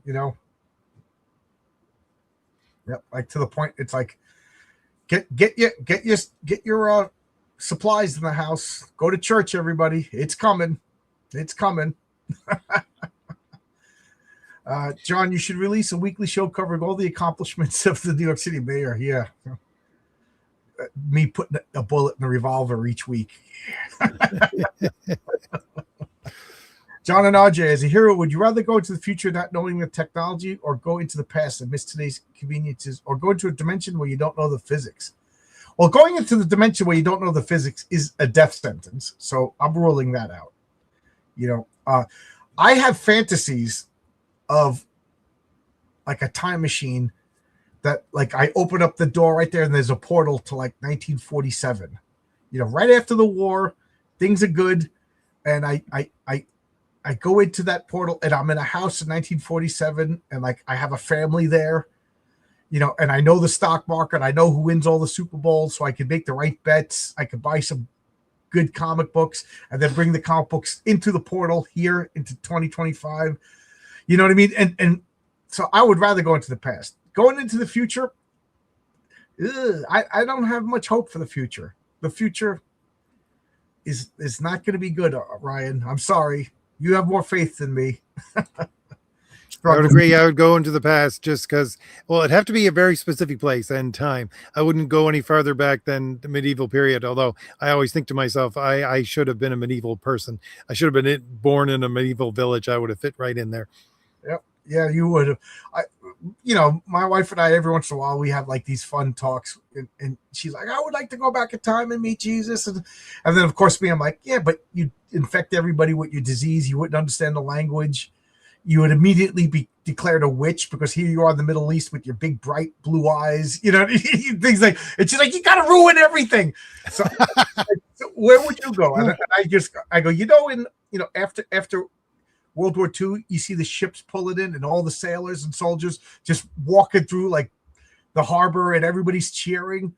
Just get one of those uniforms and just pop up into that crowd, and because like for the next 20 years, everything's great. The stock market's booming, America's happy, music is great, comic books are great, you can get a job, just showing up and acting happy, yeah. How was the war? I really don't want to talk about it. I understand the language. I'm not really going to get people sick. I'm not going to get sick. The left doesn't believe their opponent should have a voice. Absolutely. When they say we want a dialogue, what they mean is shut up and listen to us. They killed the guy who wanted to have a dialogue. They killed the guy who was having the dialogue. Do you remember how outraged everybody was when we found out about Bill Clinton and Monica Lewinsky? It was like a year. Now we're finding out we have cannibals running the government and everybody's just going about their business. It's unbelievable. Like I don't even like talking about it. I'm like having bad dreams. That's why I want to talk about comic books. Sounds like what Biff did back to Biff. Yeah. Biff's right. Yeah. He had that sports book, right? That's funny. RJ, what are your thoughts on Philip K. Dick's Do Androids Dream of Electric Sheep, or do you prefer Ridley Scott's Blade Runner? If you're going one or the other, I would go with the short story rather than the movie. But those kinds of dystopian futures are not, they're not something I terribly gravitate towards. Quite honestly, speaking of the question that I answered earlier, when I wrote my novel manuscript that I have, it's set in the future, but it looks like the past. There's a couple of computers here and there, but it's basically, we've devolved, let's say, societally into the fact that people become more rustic and go back to almost medieval-like living. So I'm not really into the cyber rad, what do you call it? I don't know, ghost in the shell kind of idea for the future.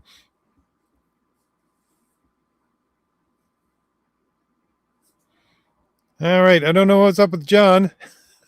We keep losing him, or you're losing me, one or the other. So I'll just keep talking. Let's see. Sound Engraver is here, and I just want to give a shout out to Sound Engraver. Anybody wants to find a good channel that does some interesting deconstruction of music and other kind of pop culture, go over and listen to Sound Engraver. She has a good channel, just to let everyone know. And then we'll throw another great comic run on the pile.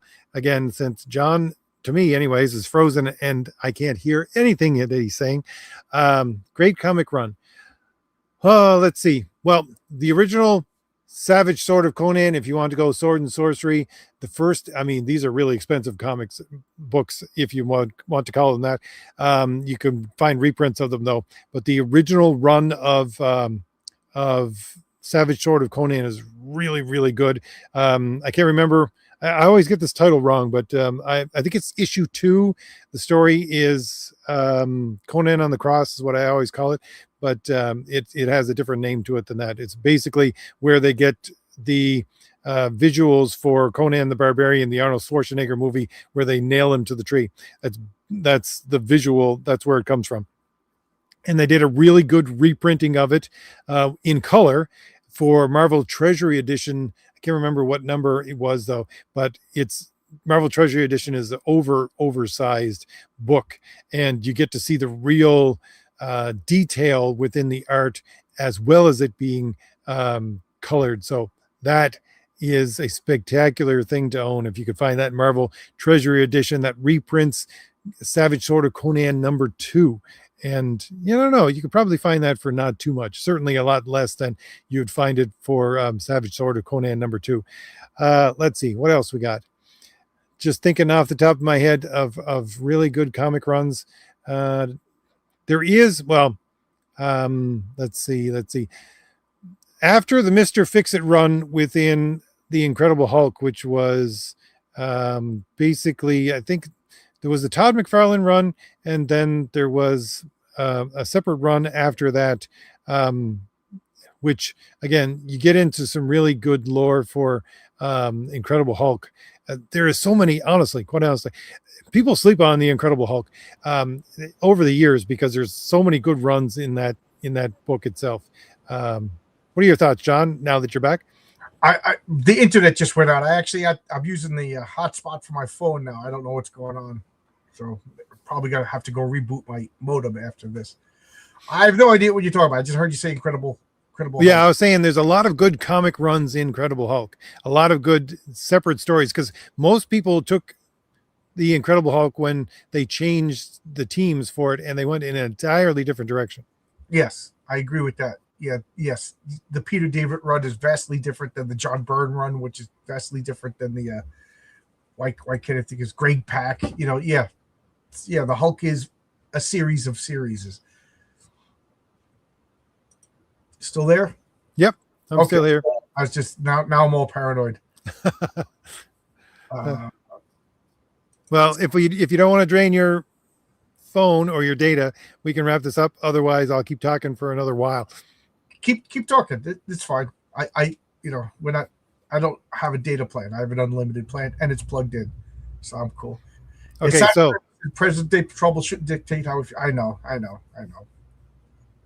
I was going to say another good mini series that people like, spectacular mini series, is the graphic novels for Nick Fury and the Agents of S.H.I.E.L.D. Yes, that is Steranko did the covers, and I forget who did the interiors, but that was S.H.I.E.L.D. was corrupt from the inside, and Nick Fury one man against an entire organization, and that comic killed off one of my favorite secondary characters, Clay Quartermain, and they never brought him back, and they never mentioned him. He is like the true character that died. He was like everywhere in Marvel in the early 70s, and then they killed him off for that series, and no one's ever mentioned him since. So let's hear it let's pour out some for our dead homie.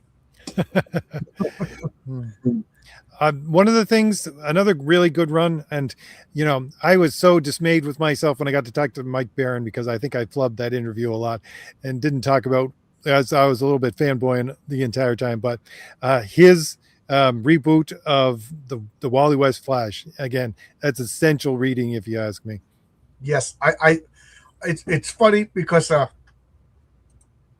one thing I love about that series is he takes a realistic look at superheroes, which is an oxymoron, not an oxymoron, but contradiction in terms. So I'm trying to be more real world-ish with my superheroes, but there's only so much you can do before you erase the magic of superhero. So like Mike Barron's Flash, where the Flash has to eat a lot of food to keep the metabolism up, to have the calories to run that. I love stuff like that. Like if you ever read the Elementals, he has the perfect mix of magic, physics, and superheroes. That's what I want to go for. But you made me think of it because the Mike Barron Flash run is kind of the field that I want to go for. As far as like Silver Age Superman might as well have been God. You know what I mean? And then some superhero comics, it's so realistic with the physics that it's not fun. But yeah. How was your Ash Wednesday? Oh, good. Started off good. I went to Mass at 11 and continued on with my day from there, which, I think is going to be a good Lent. Sam Graver, thank you very much for asking. Yeah, I'm a bad person. I forgot it was Ash Wednesday until I came home, and my wife is in a non-denominational church, and she is like, I grew up Catholic and she grew up Anglican, so she did like some Catholic prayers, so I was like, why? She goes, oh, because it's Ash Wednesday. I was like, RJ's gonna be mad at me. so thanks a lot, Sound Engraver. I was trying to keep it a secret that I forgot it was Ash Wednesday. RJ John, what do you think of European? We already talked about this. We love them. We were talking about Tex Weiler and Metal Erlant and all of those. I love European comics. I think metal European comics is. Oh, we lost John again. I think we lost John again. Again, I can never tell if you lost me or we lost John. Are you back? Great. It's me. It's me. It's my internet is crazy. Sorry. But what I was saying is, I think like once a year, produce like an oversized, beautiful piece of work for like 200 pages. That's the way to go. Rather than it's kind of bad once every 6 years. You know who I'm talking about? Comics King. That makes me think of, what is it? Is it Simon Beasley that did the painted graphic novel? Was Bond Destiny? I can't remember. I don't think it was. I don't remember off the top of my head, but there is some beautiful books out there. Yeah, I'm sorry if my internet keeps going out. I don't know what's going on. So, what else do you want to say? I'm afraid to talk because I feel like I'm just going to turn off in the middle of a sentence. No, I'm just trying to think of, well, besides the fact I always mention Walter Simonson's Thor, which got to be thrown on the pile as my number one pick for a comic run of all time. But I'll second that. I think that's my favorite mainstream comic book run of all time also. I'm just trying to think of some other really good books and really good comic runs because I've been focusing mostly on miniseries. But those are good things to get into comics with. A lesser known Fantastic Four run is Fantastic Four 160 to I'll say 225. That encompasses Joe Sinnott, George Perez, Marv Wolfman, Len Wein, and John Byrne's first run on the Fantastic Four. It's like the forgotten first run of John Byrne, where he was the artist. So good, so good. You had everything: Skrulls, Galactus, the Salem 7, Submariner, everything you want in Fantastic Four, and of course the original Jack Kirby, Stan Lee. Get those omnibuses, pure magic. Oh, the eternal question. Tony Grigo wants to fight now. Todd McFarlane says that the art is more important than the story. Did we talk about this last week, RJ? No, we didn't. But I've seen some things since then. Any thoughts? My thoughts are that the best way for a comic to work correctly is that your art and your story have to pull in the same direction, so they have to be complementary to each other. To say one should eclipse the other is to disrespect the art form of comic books. I am not going to disagree in the slightest. I'm just going to elucidate. I'm going to explain more. I think good art in a comic is a given. If you have bad art and good writing, nobody's going to buy your comic. You know what I mean? You have to have good art just to get it off the ground. So, but if you don't have a story, like Todd McFarlane's like, I could tell a comic with great art, but to me, that shows that he doesn't understand what story is. Spawn. Okay, so the first page is a splash page of Spawn. The second splash page is him thinking about when he got killed, and now he's in the ground and he meets the devil, and then he's coming back up. That's all writing. That's all story. That's all written down someplace. Because if you don't have writing, then you just have any old image. You know what I mean? Like when you open up the comic book, it's not Spawn, and then the next is Supreme over here, and the next is Spider-Man over here. And you know what I mean? The fact that it all flows, or at least it should, Image Comics was terrible about this, shows that it's a story. That's writing. Like when you open up my comic and there's a splash page on the very first page, you see Boss Moxie in the bank and everybody like whatever. That was all words that Renzo turned into beautiful art. It's writing. The very pose of Boss Moxie, the fact that he has a machine gun in his hand, the fact that there's 4 beautiful girls surrounding him. You know what I mean? So it's it's inseparable. It's alchemy. A comic book is a rebus of great art, great writing, and you can't separate them. Even the G.I. Joe Snake Eyes silent issue, that's all writing turned into art. So to me, Todd McFarlane, I'm going to get very crude, RJ. Cover your ears, RJ. It's Ash Wednesday. Todd McFarlane showed his ass. He doesn't get it. And the fact that how many people lasted more than 20 issues of the original Spawn run? He had to hire and get good writers because he always had good artists, Capolo and stuff like that. But nobody was talking about Spawn for 20 years. Now everybody's talking about Spawn. Why? Because he got good writers. So there you go. That's my answer.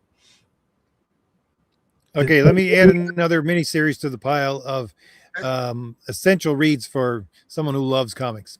Ann Nocenti's and Art Adams' long shot run, which is 6-issue miniseries. Great art. Oh my God. That's one of the, it's, and here I just talked about great writing. That's one of the few comic books I will talk about just the art.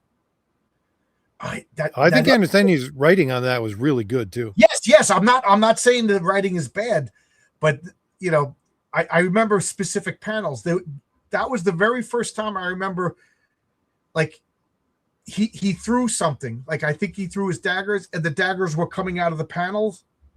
And I thought that was so cool. He was like reaching, and he was like almost using the gutter to brace himself to pull them out. Oh man, it was, I love that. I fell in love with Art Adams' art. I think that was the first time I was ever exposed to Art Adams' art. Yes, and the story was great. I love Ann Nocenti's writing. Yeah, that's a good one. That's a good one.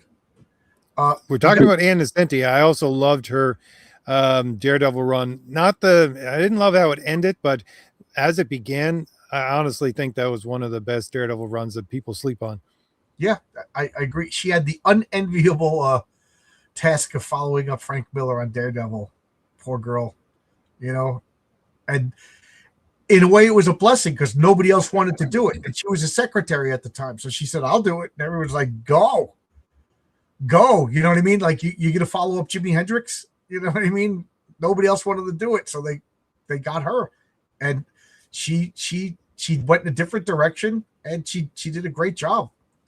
If people would be talking about her run more often, if the Frank Miller Daredevil run didn't exist, people would be talking about her run. You know, it's like I keep saying, the Martin Pascal run of Swamp Thing. He got overshadowed. He did 1 to 18, and then issue 19, Alan Moore took over. You know, unfortunately, Alan Moore became that superstar, but that Martin Pascal run was really, really good. Really, really good. The deep question: do you think that there's a revival of Christianity among young people? Yeah, definitely. It's basically what did I can't remember who said this like 5-6 years ago, that that conservatism is the counterculture, and that counterculture needs some kind of guidance, and it's them coming back to Christianity. Quite honestly, there are like young people from my family. They're drawing in people that have never gone to church before. We're talking about, teenagers or barely teenagers wandering into a church without their parents. That's the kind of level of things that are happening. I was at lunch break at work today, and I was reading that I don't understand this, so maybe you guys can explain, but there's like a game called Roblox that all I knew that there was like people like grooming kids, but there's like they could all talk and they could build a world, that these kids are like building churches and having like Bible study groups in Roblox. So it's like a kid sitting at home talking with the kid across the country, and they're all discussing Bible story. I'm like, yeah, absolutely. My wife joined a church, and she says it's growing every week. There's more and more people, and it's a lot of young people. Guys at work are talking about church. I'd never heard so much church talk. So yeah, I heard that Christianity is the biggest growing religion in North America and Europe. So good. And I gotta say, like, that, do you know what's his name? Hitchens? What's his first name? Richard? I know you're talking about, but I don't remember his first name off the top of my head. He's like an evangelical atheist, and he said, man, I would rather live in the Christian culture than what's coming, so too little too late. No, maybe it's not too late.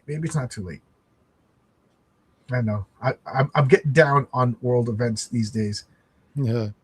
I want to throw this out to you, John. I don't know, because someone had mentioned, I think it was like 2 weeks ago, 3 weeks ago, they didn't realize that Turok, Son of Stone, was a comic book, but it was a comic book from like 10-cent comics from Dell.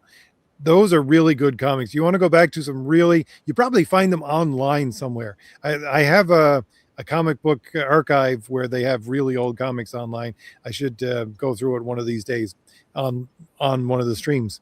But Turok Son of Stone is one of the things I grew up on, and they were the just beaten up old comics that everybody read if you wanted to read something that was just fantastical, because you have basically these two guys who are American Indians and they're fighting dinosaurs if you don't know Turok. Yeah, I remember those Dell comics. They had like painted waxy covers. Like they felt weird. Yes. So I definitely had problems as a kid, because I remember when I was a kid, comics were everywhere. Everybody had comics. You went to somebody's house, they had comics. It was just the way it was. And I always gravitated towards the Marvels. I love those characters. And every once in a while, I'd see like Dell Comics or Gold Key of the Phantom, Turok. What's the other one? Dinosaur Hunter, and then Magnus Robot Fighter, all the Dell and Gold Key comics. And I just remembered I didn't like the way they felt. You know what I mean? Like they had a weird texture, and I definitely had problems. But yeah, I wish I still kept them. I wish I kept them. Everybody's like, oh, they're so good. Tony, there's a very good video on Don Rosa search why Disney wants to erase this beloved cartoonist from history. Wow. Disney treated Don horribly. Oh my God. I'm going to check that out. I know you're telling Tony to watch it, but I'm going to watch it. That's why he says to get the Fantagraphic edition instead of Disney. Fantagraphic, I like Fantagraphic. They reproduce things very faithfully. They do a good job. Oversize it. They digitalize the art. So Fantagraphics does a good job whenever they, the Marvel reprints. They're not as good, but Fantagraphics and another company will reprint Marvel comics. They do a better job than Marvel. It was the nonsense of this world that made my mother go back to church. Yep. So young and other generation. Yeah, absolutely. We're being shown absolute evil, and like we unfortunately we are living in is it Pascal's wager? Because yes, Pascal's wager is like, what do you got to lose? And it's like, this is the other side. So it's like, you might as well. I mean, even if you're wrong, at least you're in church, even if there is no God, that's the other side. That's what they're doing. I don't want to have anything to do with that.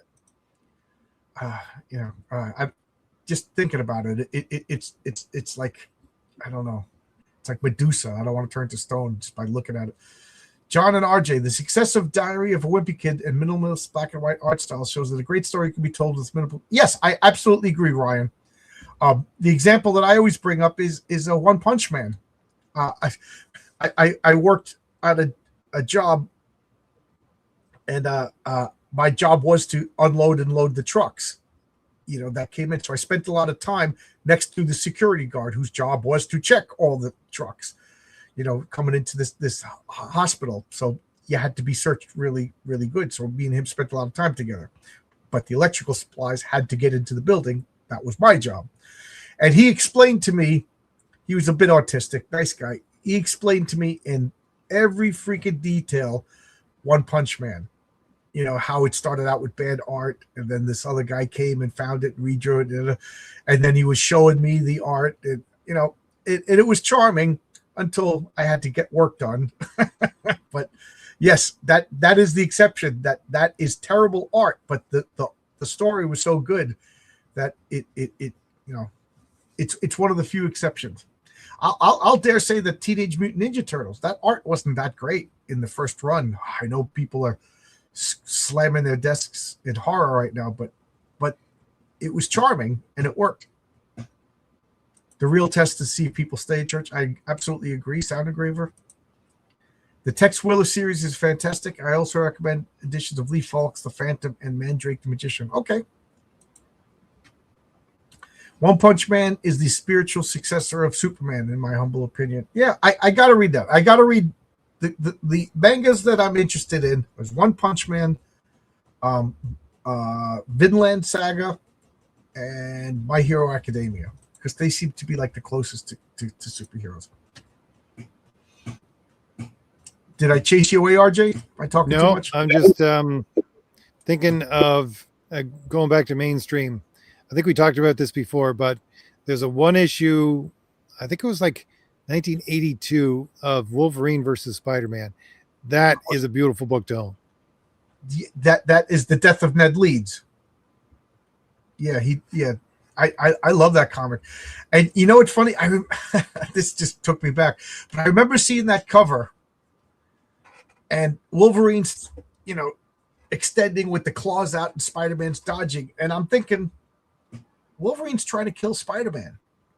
Like, when Batman and Plastic Man fight, they could punch each other, you know what I mean, and shake it off. Or if Batman and Green Arrow fist fight, you know what I mean? But Wolverine is got knives on his hand. He's trying to murder Spider-Man. And I was always like, you can't recover from that. Like I know it's a trope where superheroes fight each other. In issue 2 of Patriarch, I'm gonna have Raven and Patriarch fight, but like Wolverine is stab man. That he stabs you with knives. So how do you have a misunderstanding? And like, dude, you tried to stab me. Okay, we're friends now. Epic Comics. What is this? The Epic Comics miniseries Wolverine and Havoc is really good read. Yeah, that is like one of the first times. Was that Sienkiewicz? I figured who the artist was. I remember that. If you want to read manga with more Western sensibility, I recommend City Hunter, Lupin the Third, and Space Adventure. I've never heard of these. Okay, never heard of these. Cool. I'd also recommend all the out-of-print DC Archives editions of the Golden Age Plastic Man. Yeah, the Joe Cole ones. Yeah, Joe Cole was a genius. I think you can find a lot of those online too. Just, not pirated online, but through archived comics. Again, there's a site that just archives old comics that have gone into public domain. Yeah, there's a bunch of sites. Yeah, they're fun to look through. So I finally got the computer to work. So this is Arkham, who already went to bed. But this is his first draft for a cover for Greek mythology story that we're working on. What do you think of that? That's very nice. That reminds me of, again, Eclipse Comics. That's what that looks like for a cover. Yeah, I said usually for the covers for my comics, I tell the artist do whatever you want. If it's abjectly bad, which hasn't happened yet, I'll say something. But I feel like let the artist do the cover. They drew the inside. They know it better than me. So the only thing I said is, remember, here's the logo, and I sent them the actual trade dress. You know what I mean? So it's going to cover up some of your art. But I'm real proud of Arkham. He's never drawn a comic book before. This is literally his first comic book work, and look at that. And you got to see some of the pages that he's handed in. But I love it. I love it. He does such good backgrounds. His you can see his human figures are good, but man, I think backgrounds are people's weaknesses. And you got Renzo. Renzo is another guy who just puts it all into the background. I have a what's going on? I have I did this. Oh yeah, okay. I have an artist that, I tell her, put more in the background. You can't just have the two people talking. It's like an Art Nouveau style that he did for the cover. Yeah, that's what it is.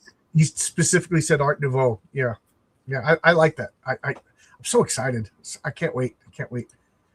I'd also recommend. Oh, we talked about that. Pretty nice. Thank you, Sound Engraver. We've been talking now for 2 hours, so I'm getting sleepy. I gotta go to bed. Anything you want to say before we close up? I have to throw one more on the pile, John. I really liked let's say Iron Man around 150. It's before the Armor Wars, and that run basically where it kind of starts where Tony Stark becomes a drunk, and then he hands over the armor to Rhodey. That is included in that story arc, but that is really good if you're somebody who likes Iron Man. That's a really, really good. I think probably the best run of Iron Man. Yeah, I'm trying. Was that Bob Layton? I think so. And Mark Grunwald, I think, was the writer.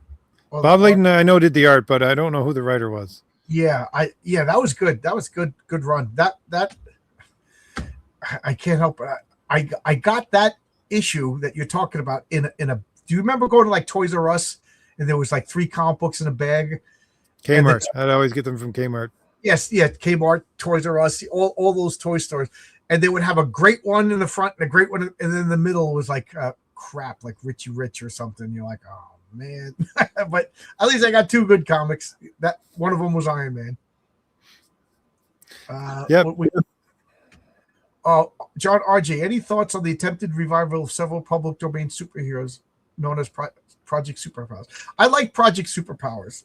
So did I. Yeah, I like Project Superpowers, but it did the same thing everybody does, including Alan Moore, when they take public domain characters. They were asleep or in suspended animation or in another dimension or whatever, and then they come back. Set them in the past. There's nothing wrong with setting them in the past. Like, I don't want to use public domain characters. I want to play with my own toys. But if I like anybody would force me to do it, but you know what I'm saying, if I had to, they would be set. Like, I'm not bringing the Shadow into now or the Green Flame or the Green Llama. Any of these characters, they were for the past. Keep them in the past. And that to me is one of the problems whenever they're DC reboots. They make Superman's appearance more and more modern. It doesn't work. Superman and Batman, I don't know. They could only have come out when they did. And it's straining credibility to, look, they only showed up 4 years ago. Well, then who are the other superheroes? Why do they have this code? Superman is the role model. You guys are great to listen to. I'm taking a break from messaging my girlfriend. Thank you. That's really nice of you to say that. Thanks. Hit like, subscribe, super chat. We might as well take advantage of this. RJ lives in the woods. He doesn't even have a floor. Can you guys super chat him? I've been laying down flooring for the last 3 days. Are you? It's warming up by you? Well, it rained today, so. Yeah, it rained. My car was covered in that salt. Like a salt coating. And I was like, I'm not going to wash it today because it's going to snow again. It's like, and then it rained today, so thanks. It got all that salt off my car.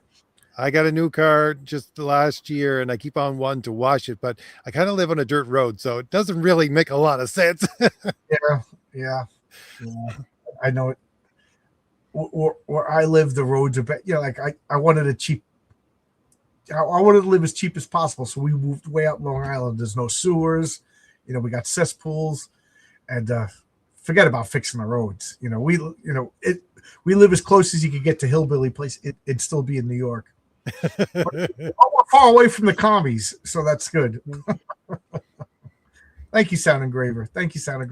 Well, I got to go to bed. I haven't won the lottery yet, so I got to go to work. So I got to go to bed.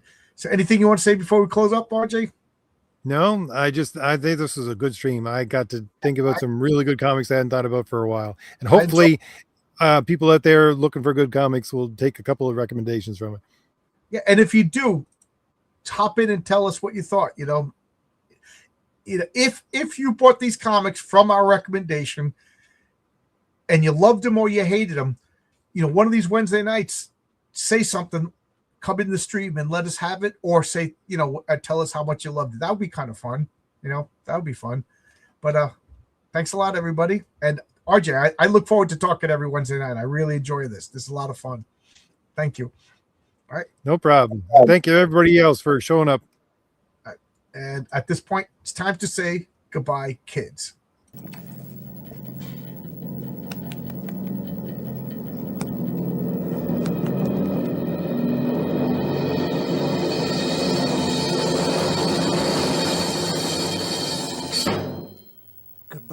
it.